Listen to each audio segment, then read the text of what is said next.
Listen, any idiot can make an air dry clay cookie cutter Christmas ornament, but you, my friend, are craftier than just any idiot. You're not a child, and you are ready to graduate beyond this basic baking level craft. You're looking to make something a little less simple, a little less basic, a little less cookie cutter, if you will. So let's jump into this easy but impressive next level clay ornament that actually makes use of the third dimension. I'm going to walk you through it step by step. I've even got a free template for you, so if that sounds like your cup of tea, stick around. Welcome, I'm Jane Sawyer. I share how to make a kick-ass art on a cheap-ass budget. Today we're making this little elf shoe ornament. It comes together with 3 simple template pieces, a bit of glue, and some air dry clay. I'm using creative paper clay for this project. I really recommend you pick up this or DOS brand clay.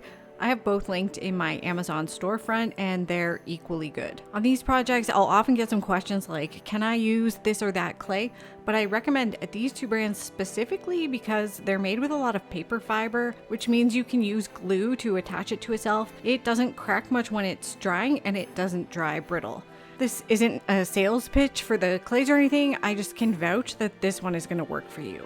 If you want to try it with other clays, that's your gamble. If you want to try it with Crayola air dry clay, save yourself some time and just throw a chunk directly into the garbage. It's almost assuredly going to break on you. Allegedly, in my opinion. The other supplies you'll need are a vinyl or a plastic surface to work on, a cotton ball, or swap that out for a little wad of paper towel. Some way of making your clay flat. A wooden rolling pin is best, but if you don't have one, you could also use a bottle sprinkled with a bit of cornstarch. A knife and maybe some sculpting tools of your choice. A toothpick or the end of a paintbrush work fine for sculpting tools. A small dish of water, a couple small pieces of waxed paper or kitchen parchment. Then I've got some optional miscellaneous decorating supplies here, including these little bells and pom-poms. Before you get your clay out, cut out the 3 pieces of your shoe template. This is a free download at janesawyermakes.com or a cheap download on my Patreon. You can take it for free or buy it for cheap if you want to contribute to the work I'm doing here. I don't mind really whichever one you do. Most importantly, I just want you to give the project a go. We'll set these aside for now and we can get into the clay. I'm working on one of the plastic mats you see me use all the time. I do recommend a firm plastic work surface for this project because it won't wrinkle up on you and the plastic doesn't absorb moisture out of the clay while you're trying to work with it. Cut off about 1/4 pound of your clay brick and give it a bit of a knead to soften it up. Flatten out your clay a bit with the heel of your hand to get it started. We're going to roll out a sheet of clay now. If you have trouble rolling out an even sheet of clay, a great tip is to use a couple of paint stir sticks on either side of your clay and float your rolling pin on top of these. Put your rolling pin on the middle and roll forwards and backwards a couple times. Peel the sheet off of your plastic mat and flip it over and rotate it 90 degrees and continue to do this every few rolls as you roll out your clay. This will give you a nice even slab without it sticking to the rolling pin or the plastic mat. Now we're bringing in our 3 template pieces and placing them on the sheet of clay. I'm using a dollar store paring knife to cut them out. It's especially important with this project to cut out the template accurately and to not squish or stretch the pieces while you're moving them around. When I pull up my clay scraps, I like to ball them back together, give them a little mist with some water, and then put them right back into the Ziploc bag that I use to store my clay. Our first step is to get a bit of kitchen parchment or waxed paper ready on our work mat. Then we're going to very carefully pick up the sole of our elf shoe and put a bit of good quality white glue around the edges. Try to be neat with the glue here. Now you can set the sole down on the waxed paper and we're going to try to leave this here. So when we need to move the project around, we can turn the paper without having to pick up the shoe. Next, we're going to pick up the top piece of the shoe and we'll use a slightly dampened finger to gently fold the piece in half lengthwise. We're going to do this gradually by slowly encouraging the clay to stretch and fold. You don't want to smash it all at once. Convince the clay to move, don't force it. Once the top of your shoe is looking like the top of a shoe, go ahead and stick it over the front of the sole like so. We want to support this shape now. I'm going to use a little cotton ball to do that. If your cotton ball doesn't fit, you can unwind it a bit until it does. If you don't have cotton balls, use a small wad of paper towel instead. Now I'm gently using the side of my knife to press the edges of this piece into the sole. You don't have to go crazy here. The glue is going to do most of the hard work for you. This is one of the reasons I recommend this clay specifically for this project. Once the top of the shoe is stuck, use the tip of your knife to slide under the sole of the shoe at the tip. We're going to give the toe a bit of a curl here. You can get your fingertips a bit damp if you need to. This should help the clay stretch a bit, but you want to try to use only a tiny bit of water, and you want to move in slow, gradual motions. Again, we're convincing the clay to move here, not forcing it. When you like the curl of the toe, bring in that third template piece that makes the back of the shoe. I'm just using a tiny bit of water on my finger to knock down the cut edge a bit there. Line up the center back of the shoe with the center bottom of this piece and wrap it around the outside of the sole.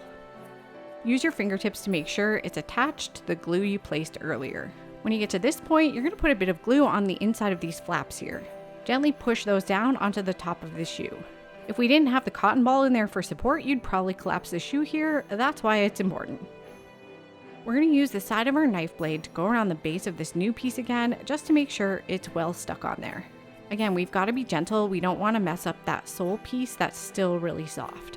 Finally, I like to give the sides of the shoe a gentle push in here. If you want to make your elf shoe into a hanging ornament, you'll need to put a hole in it. You can make a hole cutting tool with a plastic straw if you can find one. This has to be an old-fashioned turtle killer type of straw. A paper one won't work. Cut that straw at an angle and gently twist it into the clay. Or just poke a hole with the end of a paintbrush, whatever works for you. Oh, I almost forgot. I like to give this bit of the shoe a bit of a curve too. You can also use the back of your knife to put a few crease marks into the top of your shoe if you'd like. This is optional. And then you can set the shoe aside to dry for a bit with the cotton ball and paper still in place. After the clay has set up for an hour or two, carefully peel the paper off the bottom of the shoe. If you notice your side seams have separated at all, you can gently push them back together now. Remove the cotton ball or paper towel and put your shoe on a fresh piece of waxed paper to continue drying all the way. In my house, it took about 2 days for these to dry, and that's ideal. You don't want to rush the drying on these ones. If you live in a hot, dry place, you might want to cover your shoe in a damp paper towel to slow down the drying process. When your shoe is dry, you might notice a bit of seam separation. That's okay. You can cover it with a bit of cardboard or felt. That looks pretty nice. Or you can use a little bit of wet clay to smoosh into the cracks. When your shoe is fully dry, it will be completely uniform in color and have no spots that are cool to the touch. At this point, you can use a paper nail file to smooth out any lumps and bumps you don't like. I like these files because they're water resistant, so you can rinse them out. Just make sure you're always protecting your lungs while sanding. You also want to wipe up any loose dust on both your work surface and your project before moving on to painting. From here, you can paint your elf shoe with craft acrylic paint.